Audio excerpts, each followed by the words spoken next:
wabarakatuh. Salam sejahtera bagi kita semua. Saya Labita Gianis Valencia Litohayu, NPM 21120111401 dari Fakultas Hukum Universitas Lampung. Pada kesempatan kali ini, saya akan melakukan wawancara singkat dengan seorang praktisi hukum, yaitu seorang notaris, untuk membahas peran notaris dalam proses pembentukan dan pengujian peraturan perundang-undangan. Semoga dengan adanya wawancara ini dapat menambah wawasan bagi kita semua. Baik, langsung saja kita mulai dari pertanyaan yang pertama. Sebagai seorang notaris, bagaimana Bapak melihat peran notaris dalam proses pembentukan peraturan perundang-undangan? Notaris memang bukan penyusun undang-undang langsung, tetapi kami sering dilibatkan dalam memberikan masukan, terutama terkait aspek praktik hukum perdata. Misalnya, ketika ada rancangan undang-undang yang menyentuh aspek kontrak, warisan, atau akta autentik, notaris bisa memberikan perspektif teknis agar regulasi tersebut lebih aplikatif.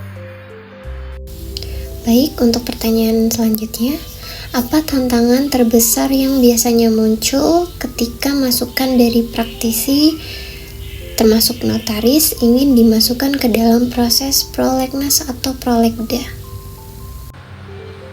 Tantangannya seringkali pada penyelarasan.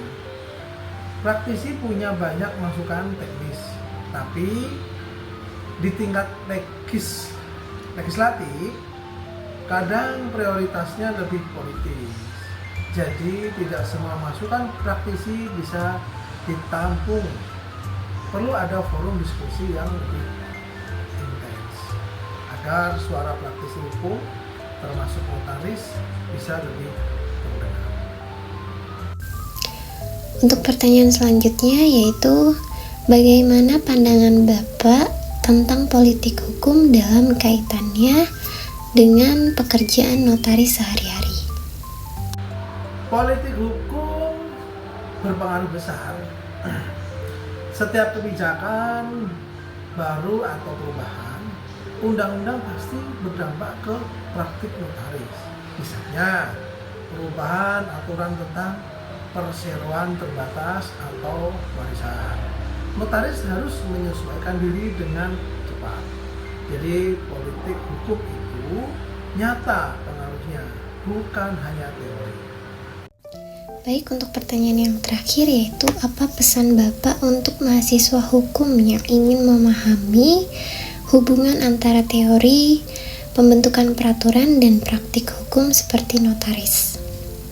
Pesan saya, jangan puas hanya dengan membaca undang-undang.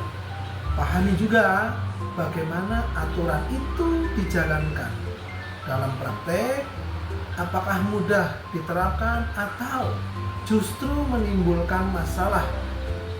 Dengan begitu, mahasiswa bisa lebih kritis dan suatu saat nanti bisa memberikan kontribusi nyata dalam memperbaiki regulasi kita.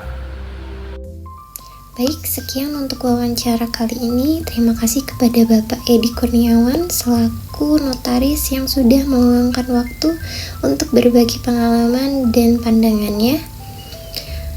Dengan adanya wawancara ini, semoga bisa menambah wawasan dan pemahaman kita mengenai pentingnya peran praktisi hukum terhadap proses pembentukan peraturan perundang-undangan. Bila ada salah kata, mohon dimaafkan. Saya Labita Gianis Valencia Litohayu, NPM 21120111401, mahasiswa Fakultas Hukum Universitas Lampung, mengucapkan terima kasih. Wassalamualaikum warahmatullahi wabarakatuh.